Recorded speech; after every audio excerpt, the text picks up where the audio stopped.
الشيطان الرجيم.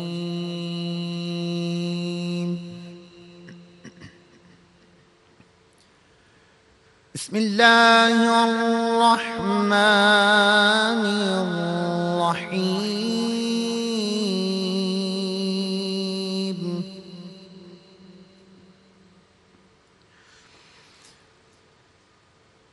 الرحمن علم القرآن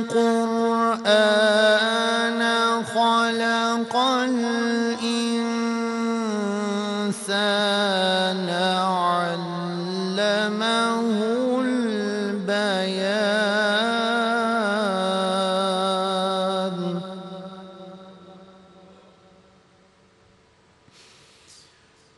الشمس والقمر بحسبان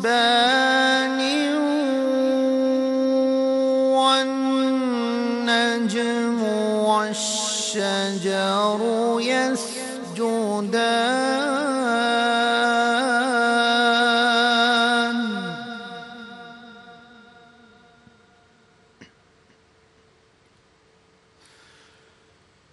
والسماء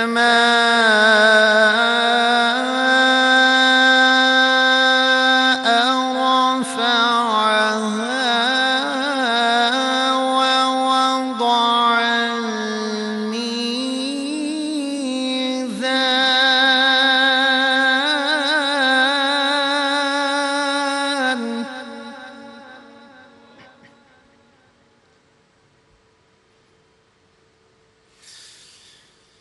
بسم الله الرحمن الرحيم. الرحمن علم القرآن خلق الإنسان علمه البيان.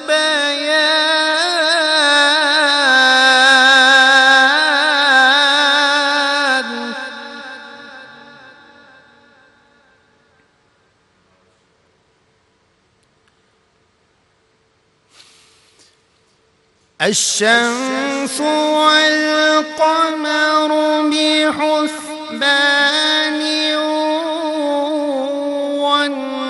والنجم والشجر يسجدان.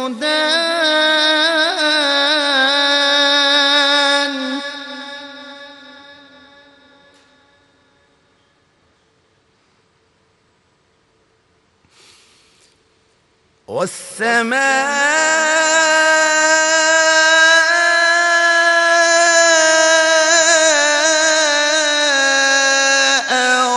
رفعها ووضع الميزان.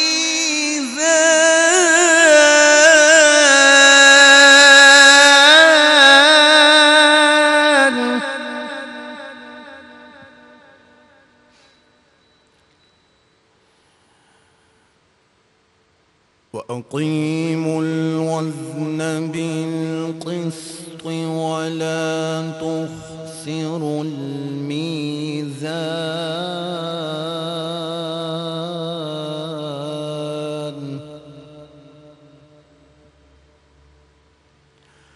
والأرض وضعها للأنام.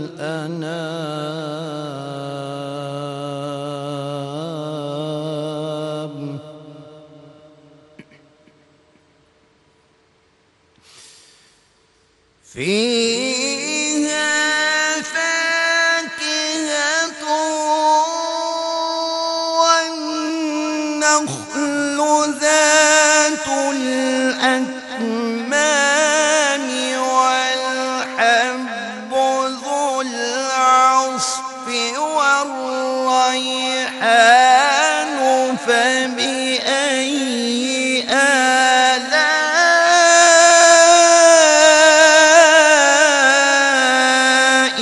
ربكما تكذبان.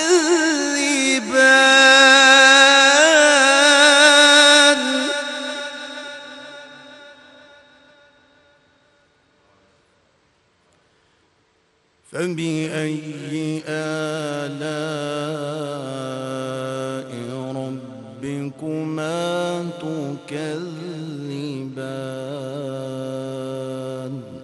صدق الله العظيم. جزاک اللہ. سبحان اللہ. قاری محمد حسن رضا سیالفی. ویورز، بسم اللہ الرحمن الرحیم. السلام علیکم. آپ کو خوش آمدید کہنا چاہوں گی شہر رمضان میں ہماری سحری ٹرانسمیشن میں جو اس وقت 24 نیوز ایچ ٹی پہ نشر ہو رہی ہے، سٹی 42 پہ، سٹی 41 پہ اینڈ روہی پہ. آج اسلامک کیلنڈر کے مطابق حق و باطل کی جنگ کا دن ہے، غزوہ بدر کا دن ہے. یہ وہ دن ہے جس میں مدینہ سے 120 کلومیٹر دور بدر کی بستی میں نہتے مسلمان اپنے سے کئی گنا بڑی کفار کی فوج سے ایمان کے سہارے لڑنے چلے. اور پھر جو وہ ہوا وہ تو تاریخ ہے. اللہ نے 313 مسلمانوں کو کیسے کفار پر فتح دی، اور یہ پوری جرنی جو ہے اس پہ ہمیں ہمارے علماء کرام لے کے جائیں گے. اینڈ آف کورس آج نعت کا سفر بھی ہم نے شروع کرنا ہے، اور جب نعت کے سفر کی بات کرتے ہیں تو ہمارے ساتھ ہوتے ہیں ہمارے بہت ہی پیارے بھائی، ایک بہترین سٹوری ٹیلر، ایک بہترین ثنا خواں، اور یہ تو ہم سبھی جانتے ہیں کہ ان سے بہتر منقبت کوئی نہیں پڑھ پاتا. پیر سید محمد مقدس کاظمی المشہدی ہمارے ساتھ ہیں. السلام علیکم مقدس بھائی. جی وعلیکم السلام. بھیا مجھے پتہ ہے کہ آج کے دن کی مناسبت سے بھی آپ بات کرنا چاہتے ہیں، اور پھر آف کورس نعت کا سفر بھی ہے. میں بات کرنا چاہتا ہوں یا یہ سننا چاہتی ہیں؟ میں دونوں چیزیں سننا چاہتی ہوں، لیکن آپشن آپ کے پاس ہے. آپ غزوہ بدر کی ڈائریکشن میں لے کے جائیں گے یا نعت کے سفر پہ؟ ہاں چلیں، ان کو جو نا میں جیسے یہ سمجھے کہ ہیڈ لائنز میں صرف بتا سکتا ہوں. ٹھیک ہے. تمام حمد و ثنا ہے اس رب ذوالجلال کے نام کی جو بڑا رحمان و رحیم ہے. بے شک. اور سلام و درود ہو خاتم النبیین پر، رحمت للعالمین پر، جو طائف کے بازاروں میں پتھر کھا کے بھی دعائیں دیتا رہا. سبحان اللہ. اور میرا سلام ہو والے اطہار پر جن کے بارے خود رب ذوالجلال جن کی طہارت کی گواہی دے رہا ہے اور فرما رہا ہے انما یرید اللہ لیذھب عنکم الرجس اہل البیت ویطہرکم تطہیرا. اور میرا سلام ہو صحابہ اکرام اجمعین پر جن پہ خدا و رسول و بطول راضی رہے. اور سلام اولیاء اللہ پر جنہوں نے ساری زندگی انہی کی پیروی میں گزار دی. اور ابتدا کر رہا ہوں، اور بڑی ہیڈ لائنز، واقعی ہیڈ لائنز، کہ مارکہ بدر 3 ہجری 17 رمضان المبارک اور بروز جمعہ. ایک بات، یہ پہلا مارکہ حق و باطل جیسے آپ نے کہا پہلا تھا. اور کیسے تھا، کس بے سر و سامانی میں تھا، میں آپ کو بتایا نا، صرف میں اوپر والی لائن بولوں. ایک طرف 313 ہے ورسز ہزاروں کی تعداد، آلموسٹ 1000 سے زیادہ یہ. اور ایک طرف اگر اسلحہ دیکھا جائے تو وہ مکمل کفار جو ہیں وہ اسلحے سے لیس تھے. لیس اس طرح تھے کہ سر کے خول سے لے کر جو ہے وہ زرہ سے لے کر مکمل لوہے سے جو ہے بھرپور کہ تلوار کا اثر بھی نہ کر سکے ان پہ ہو سکے. اور دوسری طرف چند تلواریں، چند گھوڑے.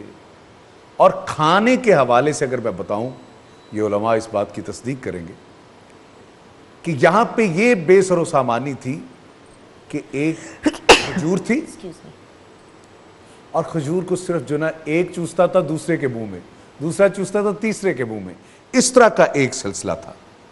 اور حقیقت میں اگر آپ سچائی سے پوچھیں کہ لشکر اسلام کا جو اصل اسلحہ تھا وہ تھا جذبہ ایمان. بے شک. وہ تھا توحید و رسالت پر مکمل، یعنی فداکاری جو ہے وہ توحید و رسالت پہ. اور پھر اس کو بلکہ یوں کہوں کہ توحید و رسالت پر مر مٹنے کا عزم، یہ تھا اسلحہ.